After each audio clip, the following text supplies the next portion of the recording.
Welcome to UPSC universe. So మనం ఈ సెషన్లో 360 డిగ్రీస్ కోణంలో ఎంసీక్యూస్ని అటెంప్ట్ చేద్దాము. సో ఫస్ట్ క్వశ్చన్ వచ్చేసి మనకు which of the following is true అని చెప్పి అడిగాడు. సో కింది వాన్లో సరైనది ఏది అని చెప్పి which of the following is true. So 45th session of the UNESCO is scheduled in India అంటే యునెస్కోకు సంబంధించిన 45వ సమావేశము భారత్లో ఏర్పాటు చేశారు అని షెడ్యూల్ అయ్యింది, ఇంకా అవ్వాల. Next, Maratha forts are proposed in UNESCO heritage sites. Maratha forts అనేవి యునెస్కో హెరిటేజ్ సైట్స్లో ప్రతిపాదించారు అని చెప్పి ఇందులో ఏది సరైంది అన్నాడు. సో రైట్, ఇందులో కేవలం బి మాత్రమే సరి అయ్యింది. రైట్. సో మరి దీనికి సంబంధించి నేను ఎక్స్ప్లెనేషన్ ఇస్తాను, చూడండి. 46th సెషన్ భారతదేశంలో షెడ్యూల్ అయ్యి ఉంది, 45th కాదు. సో ఈ మధ్య కాలంలో మనకు తెలుగు రాష్ట్రాల్లో పరీక్షల్లో ఇలా ఒక నంబర్ మార్చి ఇవ్వడం అనేది కొనసాగుతా ఉంది. మనకు రేపొద్దున ఎగ్జామ్లో 45నో 47నో ఇద్దరు 45 or 47 కూడా ఇవ్వవచ్చు. 46th సెషన్ భారతదేశంలో జూలై 21 నుంచి జూలై 31 వరకు 10 రోజుల పాటు షెడ్యూల్ అయింది. సో యునెస్కో సమావేశం భారతదేశంలో నిర్వహించడం ఇదే మొదటిసారి, ఇంతకుముందు ఎప్పుడు లేదు. లాస్ట్ ఇయర్ మనం చూసినాం G20 సమావేశం భారతదేశంలో నిర్వహించడం ఇదే మొదటిసారి. Last year international Olympic committee సమావేశం కూడా జరిగింది, అయితే అది జరగడం భారత్లో రెండవసారి, ఇది మాత్రం మొదటిసారి. మరి ఇప్పటి వరకు యునెస్కోకు భారతీయులు ఎవరైనా చైర్మన్గా ఉన్నారా అంటే ఎస్, మనకు సర్వేపల్లి రాధాకృష్ణన్ భారతదేశపు మొట్టమొదటి ఉపరాష్ట్రపతిగా ఉండి రాష్ట్రపతి అయిన తొలి వ్యక్తి సర్వేపల్లి రాధాకృష్ణన్, ఆయన చైర్మన్గా పనిచేశారు. రైట్. ఆయన జయంతినే మనము జాతీయ ఉపాధ్యాయ దినోత్సవంగా జరుపుకుంటాం. అదేవిధంగా మౌలానా అబుల్ కలాం ఆజాద్ భారతదేశ మొట్టమొదటి విద్యాశాఖ మంత్రి, ఆయన కూడా దీనికి చైర్మన్గా వ్యవహరించారు. ఈయన బర్త్డే November 11th, ఆ రోజున మనం జాతీయ విద్యా దినోత్సవంగా జరుపుకుంటాం. భారతదేశంలో భారతరత్న అవార్డును తిరస్కరించిన మొట్టమొదటి వ్యక్తి మౌలానా అబుల్ కలాం ఆజాద్, రెండవ వ్యక్తి కుంజ్రు. ఈ కుంజ్రునే మనకు ఎన్సిసి ఏర్పాటును సిఫారసు చేశారు. ఈ ఎన్సిసి అనేది లాస్ట్ ఇయర్ మనకు ఏర్పాటై 75 years అయింది. సో అదేవిధంగా మనకు ఈ అంశాన్ని గుర్తుపెట్టుకోండి. లాస్ట్ ఇయర్ మనకు యునెస్కో భారతదేశం నుంచి చాలా అంశాలను జాబితాలో చేర్చింది. ఫర్ ఎగ్జాంపుల్ గ్వాలియర్ అనే మధ్యప్రదేశ్లోని నగరాన్ని సిటీ ఆఫ్ మ్యూజిక్గా చేర్చింది. అదేవిధంగా మనకు కోజికోడ్ అనే ప్రాంతాన్ని సిటీ ఆఫ్ లిటరేచర్ జాబితాలో చేర్చింది. అదేవిధంగా గర్బా డ్యాన్స్ గుజరాత్లోనిది, దీన్ని మనకు ఇంటాంజిబుల్ కల్చరల్ హెరిటేజ్ లిస్ట్ వర్ణనాతీత అంశాల జాబితాలో చేర్చింది. అదేవిధంగా మనకు ఈ హోయసలా టెంపుల్స్, అదేవిధంగా వెస్ట్ బెంగాల్లోని మనకు విశ్వభారతి యూనివర్సిటీ, ఈ రెండింటినీ యునెస్కో మనకు కల్చరల్ హెరిటేజ్ సైట్స్లో చేర్చింది. సో ఈ విధంగా మనకు ఇవన్నీ కూడా ఇంపార్టెంట్ ఎగ్జామినేషన్ సంబంధించి. భారతదేశంలో ఎన్నవ సెషన్ షెడ్యూల్ అయింది అంటే 46వ సెషన్ అనేది షెడ్యూల్ అయ్యింది. అండ్ సో నెక్స్ట్ మనం ఇష్యూస్కి వెళ్ళే ముందు ఆస్పిరెంట్స్ అందరికీ కూడా ఒక announcement. Telangana state public service commission group 1 notification already వచ్చేసింది. గ్రూప్ 2 కూడా మనకు వచ్చే అవకాశం ఉన్నది. ఆల్రెడీ వచ్చిన నోటిఫికేషన్ ఉంది, మనకు అనుబంధ నోటిఫికేషన్ వస్తారా, అదే నోటిఫికేషన్ ఎగ్జామ్స్ కండక్ట్ చేస్తారా, కమిషన్ ఇప్పటిదాకా క్లారిటీ ఇవ్వలేదు. కానీ ముందుగానే ఆస్పిరెంట్స్ సమాయత్తం కావాల్సి ఉంటుంది. అందుకోసం ఒక ఫ్రీ బూట్ క్యాంప్ను మనకు యూపీఎస్సీ యూనివర్స్ నిర్వహిస్తూ ఉన్నది. సో మనకు ఈ క్యాంప్ అనేది March 1 నుంచి March 3వ తేదీ వరకు ప్రతిరోజు 10 AM నుంచి 1 PM వరకు కొనసాగుతుంది. సో ఇందులో మనకు polity, economy, history, Geography, TS moment, sociology, current affairs అన్నీ కూడా బూట్ క్యాంప్లో భాగంగా మీకు అందిస్తారు. అండ్ అదేవిధంగా March 3వ తేదీన ఒక స్పెషల్ ప్రోగ్రామ్ కూడా షెడ్యూల్ చేశారు. ఏంటది అంటే F3 face to face with faculty. F అన్నమాట. అంటే నేరుగా మీరు ఈ యూపీఎస్సీ యూనివర్స్లో క్లాసులు చెప్పబోయే ఫ్యాకల్టీతోని ఇంటరాక్ట్ కావచ్చు. సో మనకు institute chairman Krishna Pradeep sir, అదేవిధంగా economy faculty, history faculty, geography faculty అందరూ కూడా మీకు ఆ రోజు అందుబాటులో ఉంటారు. మా అప్రోచ్ ఎలా ఉంటుంది, ఏ విధంగా మీకు ఎగ్జామినేషన్లో కాన్ఫిడెన్స్ అనేది వస్తుంది, ఇక్కడ షెడ్యూల్ ఏ విధంగా ఉంటుంది, ఏ అంశాన్నైనా సరే మీకున్న డౌట్ని క్లారిటీ తీసుకోవచ్చు. సో మరి ఎక్కడ ఈ ప్రోగ్రాం జరగబోతుంది అని అంటే వికాస్ బుక్స్ బిల్డింగ్ స్టోర్ మనకు అశోక్ నగర్లో ఉంటుంది. రిజిస్ట్రార్ ఆఫీసర్కి ఎదురుగుండా అక్కడ వికాస్ బుక్ స్టోర్, దాని పైనే మనకు ఈ క్లాసెస్ అనేవి జరగబోతున్నాయి. మీకు రిజిస్ట్రేషన్ కోసం స్కాన్ చేసి రిజిస్టర్ చేసుకోవచ్చు. లేదు అనంటే ఈ ఫోన్ నంబర్ను సంప్రదించండి. లేదుగా నేరుగా కార్యాలయానికి వచ్చి కూడా రిజిస్ట్రేషన్ చేసుకోవచ్చు. చాలా సువర్ణావకాశం. ఒక సిస్టమేటిక్గా ఇక్కడ క్లాసులను షెడ్యూల్ చేసినాం కాబట్టి ఆస్పిరెన్సీ అవకాశాన్ని కూడా వినియోగించుకోండి. రైట్. అండ్ నెక్స్ట్ వచ్చేసి మనకు మరొక question. 2024 January, which of the following country has been declared as a malaria free by World Health Organization? So malaria రహితంగా అంటే ఇంకా ఆ దేశంలో పూర్తిగా మలేరియాను పారదోలారు. ఆ విధమైన ఘనతను దక్కించుకున్న దేశం ఇది. ఏ దేశాన్ని ప్రకటించింది జనవరి 2024న ప్రపంచ ఆరోగ్య సంస్థ ప్రకటించిందని అడుగుతున్నాడు. మరి ఇందులో ఆన్సర్ వచ్చేసి కేబో వెర్డే. ఇది ఆఫ్రికా ఖండంలోని దేశం అన్నమాట. ఆఫ్రికా ఖండంలోని దేశం. ఈ దేశమే మరి మలేరియా రహిత దేశంగా దీన్ని ప్రకటించినారు. ఆఫ్రికా ఖండంలో ఈ గంతం దక్కించుకున్న 3వ దేశం ఇది. ఓకే, 3వ దేశంగా చెప్పుకోవచ్చు. మొదటి దేశం మనకు మారిషస్ అయితే, రెండవది అల్జీరియా. మారిషస్ మొదటి దేశం అయితే అల్జీరియా రెండవ దేశం. 3వ దేశం కేబో వెర్దే అనే దేశం. మారిషస్కు స్పేస్ కోఆపరేషన్ అగ్రిమెంట్ ఈ మంత్లో కుదిరినది. అదేవిధంగా అంటే జనవరిలో కుదిరింది. మారిషస్ దేశానికి పృథ్వీ అనే ఒక శాటిలైట్ను ప్రయోగించడానికి భారత్ అంగీకరించింది. ఈ మారిషస్ దేశంలో 1986లోనే మనం ప్రయోగించే శాటిలైట్ను ట్రాక్ చేయడానికి ఒక కేంద్రాన్ని కూడా మనం ఏర్పాటు చేశాం. ఇదే 1986లో మనకు అయోధ్యలో రామాలయంలో హిందువులు పూజించడానికి అనుమతి ఇచ్చినారు. సో ఇదే 1986లో భారతదేశంలో బాల కార్మిక నిషేధ చట్టం వచ్చింది. ఇదే 1986లో పర్యావరణ చట్టం వచ్చింది. ఎన్ని ఇంపార్టెంట్ అంశాలు ఉన్నాయి చూడండి. దీనికి ఒక్కదాని నుంచి ఇన్ని నేర్చుకోవాలి మనం. అదేవిధంగా 2023లో తజికిస్తాన్, అజర్బైజాన్, బెలీజ్ ఈ 3 దేశాలను మలేరియా రహిత దేశాలుగా WHO ప్రకటించింది. అండ్ ఇంకొక పాయింట్ కూడా చెప్తున్నాను. భారతదేశంలో మలేరియా రివైజ్ చేసింది లక్ష్యాలను. 2027 నాటికి మలేరియా ఉండకూడదని నిర్ణయించింది. అయితే 2027 నాటికి ఉండకుంటే 3 సంవత్సరాలు గ్యాప్ ఇచ్చి 2030లో ప్రకటిస్తారు. సో 2030 నాటికి భారతదేశం మలేరియా రహిత దేశంగా ఆవిర్భవించాలి, అది లక్ష్యంగా ఎంచుకున్నారు. రైట్. సో ఇది అంశం. నెక్స్ట్ క్వశ్చన్కి వెళ్ళే ముందు మరొకసారి గుర్తు చేస్తున్నాను. TSPC group 2 free boot camp ఉన్నది. మనకు March 3 నాడు మీరు 1st నుంచి 3rd వరకు క్లాసెస్ ఉంటాయి, మీరు అటెండ్ కావచ్చు. 3rd నాడు డైరెక్ట్గా ఫ్యాకల్టీ తోటి ఇంటరాక్ట్ కూడా కావచ్చు. Right. And next, for the expansion of NATO which of the following article is used? So నాటోను విస్తరించాలంటే, కొత్త దేశాన్ని చేర్చుకోవాలంటే నాటోలోని ఏ ఆర్టికల్ ఉపయోగపడుతుంది అని అడుగుతున్నాడు. సో ఇక్కడ మనకు ఆర్టికల్ 10 అనేది ఉపయోగపడుతుంది. ఇది ఎందుకు వార్తల్లో ఉంది అని అంటే, నాటోలో ఈ సంవత్సరం చేరబోతున్న దేశం స్వీడన్ అన్నమాట. ఓకే, 31 దేశాలు ఉన్నాయి ఆల్రెడీ. 31వ దేశం ఫిన్లాండ్, 32వ దేశంగా స్వీడన్. యాక్చువల్గా ఈ ఆర్టికల్ 10లో ఏముంటుందంటే, ఒక కొత్త దేశం వచ్చి చేరాలంటే ఆల్రెడీ ఉన్న అన్ని దేశాలు అంగీకరించాలి అని ఉంటుంది. మరి ఇంతకాలానికి తుర్కియే దేశం అంగీకరించింది. సో ఈ విధంగా ఆ ఒక్క పెండింగ్ ఉన్న దేశం అంగీకరించింది కాబట్టి చేరబోతుంది.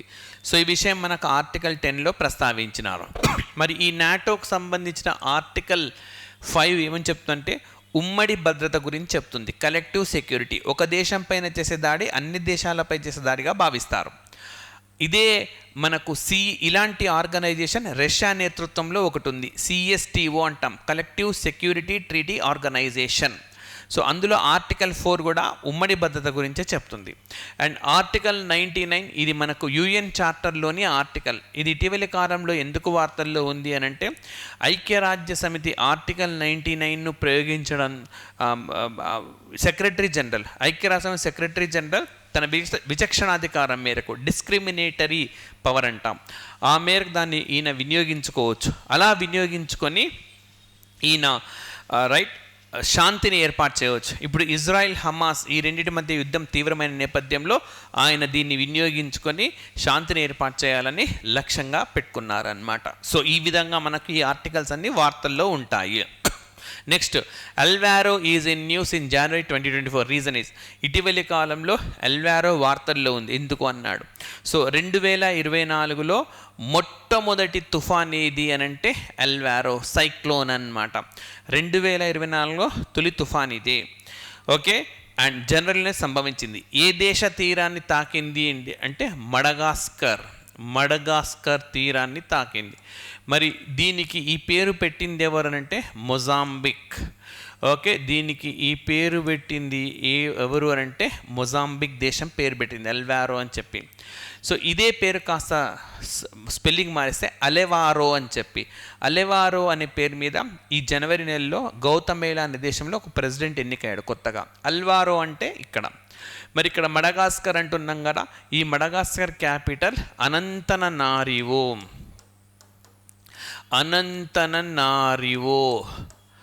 మరి ఈ అనంతననారివో ఇది క్యాపిటల్. ఇది ఎందుకు వార్తల్లో ఉంది అని అంటే మనకు ఇది వార్తల్లో లేదు, ఒక జీకే బిట్టున దీనికి సంబంధించింది. ఐలాండ్ దేశాల్లో అత్యంత ఎత్తులో ఉండేది ఇది. Okay, among the island countries it is the highest one, right. So ఇది అంశం. Next, Artemis accords is related to. Artemis accords అనేది space, environment safety, peace treaty, research organisation అన్నాడు. ఇది అంతరిక్షానికి సంబంధించింది. సో అమెరికా దేశము అంతరిక్ష పరిశోధన చేపడుతూ ఉంది. ఈ పరిశోధనలో భాగంగా వివిధ దేశాలతో ఒప్పందం కుదుర్చుకుంటుంది. భారతదేశంతో కూడా కుదిరింది. భారతదేశం ఈ ఒప్పందాన్ని అమెరికాతో కుదుర్చుకున్న 27వ దేశం అన్నమాట. So India is the 27th country to enter in to this agreement. So Artemis accords అంటాం. ఈ నంబర్ కూడా కంపల్సరీగా గుర్తుపెట్టుకోండి. అండ్ నెక్స్ట్ వచ్చేసి Addis Ababa declaration is related to అన్నాడు. సో అడీస్ అబబ్బా డిక్లరేషన్ అనేది దేనికి సంబంధించింది? European union, G20, African union, G7 అన్నాడు. సో మరి అడీస్ అబబ్బా డిక్లరేషన్ ఆఫ్రికన్ యూనియన్కు సంబంధించింది, రైట్. సో మనకు ఆఫ్రికన్ యూనియన్ ఇటీవలి కాలంలో 2 సమావేశాల్లో కంపాలా డిక్లరేషన్ ఒకటి ఉన్నది. సో ఈ కంపాలా డిక్లరేషన్ ఇది కూడా ఆఫ్రికన్ యూనియన్. ఇదేంటంటే మనకు వలస వచ్చిన వాళ్ళ వల్ల పర్యావరణ విధ్వంసం కాకూడదు, మైగ్రేషన్స్ అండ్ ఎన్వైర్న్మెంట్ అన్నమాట. అంటే ఏం లేదు, ఫర్ ఎగ్జాంపుల్ ఒక నగరంలో 1,00,000 మంది ఉండడం వల్ల వాళ్ళకి తగ్గ నీటి సదుపాయం, వాళ్ళకి తగ్గ డ్రైనేజ్ సిస్టమ్ ఉంటుంది. సడన్గా అక్కడ వలసలు పెరిగి 1,50,000 మంది అయినారనుకోండి, వాటర్ సరిపోదు, డ్రైనేజ్ సిస్టమ్ పైన మనకు ప్రెజర్ పడుతుంది. సో దీంతో ఎన్వైర్న్మెంట్ పైన ప్రభావం చూపిస్తుంది. సో ఆ విధంగా జరగకూడదు అని చెప్పి కంపాలా డిక్లరేషన్. అడీస్ అబబ్బా డిక్లరేషన్ ఏంటంటే mining and environment. So mining and environment వల్ల జరగరాదు అని చెప్తుంది. మరి యూరోపియన్ యూనియన్ ఏమైనా డిక్లరేషన్ ఉందా అంటే సో లేదు. కానీ యూరప్లో బ్లడ్ చిల్లీ డిక్లరేషన్ ఉన్నది. బ్లడ్ చిల్లీ డిక్లరేషన్ దేనికి సంబంధించిందంటే ఏఐకి సంబంధించింది, ఆర్టిఫిషియల్ ఇంటెలిజెన్స్, కృత్రిమ మేధాకు సంబంధించింది. సో యూకేలో ఈ సమావేశం జరిగింది. కృత్రిమ మేధాకు సంబంధించి ఇది మొట్టమొదటి డిక్లరేషన్, రైట్. అండ్ నెక్స్ట్ వచ్చేసి G20 అనేది న్యూఢిల్లీ డిక్లరేషన్. లాస్ట్ ఇయర్ మనకు భారతదేశంలో సమావేశం జరిగింది, ప్రభుత్వాధినేతల సమావేశం, G20 declaration. Next G7. Okay, G7 అనేది, ఓకే, G7 అనేది మనకు America, Canada, next UK, Germany, Italy, France, యూరోప్లో జపాన్, మనకు ఏసియాలో ఈ 7 దేశాల కూటమి ఇది. వీళ్ళు లాస్ట్ ఇయర్ హిరోషిమాలో సమావేశాలు నిర్వహించినారు. సో ఓకే, అప్పుడు ఈ ప్రపంచ శాంతి ఇతర అంశాలతో ఒక డిక్లరేషన్ ఇచ్చినారు, హిరోషిమా డిక్లరేషన్ అనమాట. రైట్, నెక్స్ట్ వచ్చేసి మనకు Pusa 2090 is in news in recent times, what is it అన్నాడు. సో ఇది ఒక కొత్త న్యూస్ వెరైటీ, కొత్త వరి రకం. సో యాక్చువల్గా మనకు పూసా 44 ప్లేస్లో ఇది వచ్చింది. ఈ పూసా 44 పంజాబ్, హర్యానా రాష్ట్రాల్లో ఏమవుతుందంటే మనకు ఖరీఫ్లో దీన్ని పంటగా వేస్తారన్నమాట, అంటే జూన్లో. సో ఇది కోత సమయం వచ్చేసరికి అక్టోబర్, అంటే 5 నెలలు అవుతుంది. సో అంటే 150 రోజులు. ఎంబడే రబీ స్టార్ట్ కావాలి. రబీలో వాళ్ళకు ప్రధానంగా గోధుమ, మరి విధి లేక పంటను తగలబెట్టేస్తారు. పంటను తగలబెట్టడం వల్ల ఢిల్లీలో పొల్యూషన్ వస్తుంది. ఈ సమస్యను అధిగమించడం కోసం వాళ్ళు ఏం చేస్తున్నారంటే పూసా 2090 తెచ్చారు. ఇది 120 డేస్లో, అంటే సెప్టెంబర్ నాటికే పంట చేతికి వచ్చేస్తుంది. అప్పుడు 1 నెల టైం ఉంటుంది కాబట్టి తగలబెట్టకుండా దాన్ని తొలగించేయచ్చు. ఈ విధంగా 30 రోజుల కలిసి రావడం అనేది ప్రాబబ్లీ నెక్స్ట్ ఇయర్ అన్న చూడాలి పొల్యూషన్ తగ్గుతుందో లేదో ఢిల్లీలో. రైట్, సో ఈ విధంగా పూసా 2090 అన్న అంశం ఉన్నది. And next barracuda is in news recent, what is it. So barracuda వార్తల్లో ఉంది ఏది అన్నాడు. ఇది ఒక సోలార్ పవర్డ్ బోట్ అన్నమాట. ఓకే, అండర్ వాటర్ వెహికల్ మనకు ఓకే నీరాక్షి అని వచ్చింది ఇటీవల కాలంలో. యాంటీ డ్రోన్ డెస్ట్రాయర్ ఇంద్రజాల్ అని చెప్పి హైదరాబాద్ సంబంధించిన ఒక గ్రీన్ రోబోటిక్స్ వాళ్ళు తయారు చేశారు. క్వాడ్రాపెడ్ అంటే మనకు స్వయం రోబోటిక్స్ వాళ్ళు తయారు చేశారు. ఆర్మీకి ఉపయోగపడుతుంది. 25 కిలోలు మోసుకెళ్ళగలదు ఇది రోబో. సో ఎలాంటి లైక్ టెరైన్, ఎలాంటి భూమి ఉన్నా నడవగలదు అనమాట. సో అంటే లోయల్లో నడవగలదు, కొండలు ఎక్కగలదు. సో ఈ విధంగా రకరకాలుగా అది మనకు ప్రయోజనకరంగా ఉంటుంది. Okay, and next which is the first state to have Sainik school for girls. Okay, మహిళలకే బాలికలకే ప్రత్యేకమైన సైనిక్ స్కూల్ ఎక్కడొచ్చింది అని అడుగుతున్నాడు. ఉత్తరప్రదేశ్ రాష్ట్రంలో వచ్చింది. అయితే మనం గుజరాత్ రాష్ట్రం తీసుకుంటే భారతదేశంలో మొట్టమొదటి కోఆపరేటివ్ స్కూల్ వచ్చింది. సహకార రంగంలో మొట్టమొదటి సైనిక్ స్కూల్ గుజరాత్ రాష్ట్రంలో. అండ్ అదేవిధంగా మనకు మొట్టమొదటి బాలికలకు ప్రత్యేకించిన సైనిక్ స్కూల్ అంటే ఉత్తరప్రదేశ్లో. తమిళనాడులో రీసెంట్గా మనకు క్యాన్సర్తో బాధపడుతున్న చిన్నారుల కోసం ప్రత్యేకమైన మనకు స్కూల్ అనేది ప్రారంభించారు మనకు. ఓకే, ఈ విధంగా ఈ 3 రాష్ట్రాలు కూడా న్యూస్లో ఉన్నాయి. ఏఐ స్కూల్ మనకు కేరళలో వచ్చింది. ఏఐ సిటీ మనకు ఉత్తరప్రదేశ్లో రానున్నది. ఏఐ పార్క్ గుజరాత్లో వచ్చింది. సో స్కూల్స్ అన్నాం కాబట్టి ఈ పాయింట్స్ చెప్పాను. Next, in 2024 India international science festival was conducted. 2024 India international science festival ఎక్కడ నిర్వహించారు అని అడుగుతున్నాడు. మనకి ఈ వేడుక ఫరీదాబాద్లో జరిగింది. ఫరీదాబాద్లో దీన్ని నిర్వహించినారు. రైట్, అండ్ ముంబైలో మనకి సంవత్సరము 84th ప్రిసైడింగ్ ఆఫీసర్స్ కాన్ఫరెన్స్ జరిగింది. సభాపతుల సమావేశం ఎక్కడ నిర్వహించినామంటే ముంబైలో. హైదరాబాద్లో వింగ్స్ ఇండియా ఏరో షో జరిగింది. అండ్ అదేవిధంగా విశాఖపట్నంలో పోలీస్ కమాండోల కాంపిటీషన్. అన్ని 2024 జనవరిలో జరిగిన ఈవెంట్సే ఇవన్నీ. ఓకే, సో ఈ విధంగా మనకు ఈ అంశాలు కూడా వార్తల్లో ఉన్నాయి. అండ్ నెక్స్ట్ వచ్చేసి మనకు ఈ సాక్షి వాజ్ రాజ్ రీసెంట్లీ. ఇది ఏంటి అన్నాడు. సో ఇది ఎంపీ లాట్స్కు సంబంధించింది. రైట్, సో ఈ సాక్షి అనేది ఒక వెబ్ యాప్ అన్నమాట. ఎంపీ లాట్స్ అంటే member of parliament local area development scheme కదా. ఈ పథకంలో భాగంగా ఎంపీలు ఎవరైతే ఓకే తమ నియోజకవర్గంలో అభివృద్ధి పనులు చేస్తున్నారో వాటిని ఎప్పటికప్పుడు ట్రాక్ చేసేందుకు ఉద్దేశించింది. ఓకే, డీనోటిఫైడ్ ట్రైబ్కి సంబంధించి వార్తల్లో ఇటీవల ఏమున్నది, మనకు ఎల్డేట్ కమిషన్ సిఫారసును అమలు చేయాలి ఈ డీనోటిఫైడ్ ట్రైబ్స్కి సంబంధించి అని చెప్పి మనకు నివేదిక మనకు ఎన్హెచ్ఆర్సీ సూచించింది. అదేవిధంగా రామ్సర్ సైట్ను ప్రొటెక్ట్ చేయడానికి అమృత్ ధారోహర్ స్కీమ్ను ప్రారంభించారు. భారతదేశంలో మొత్తం 80 రామ్సర్ సైట్లు ఉన్నాయి ప్రస్తుతం. రైట్.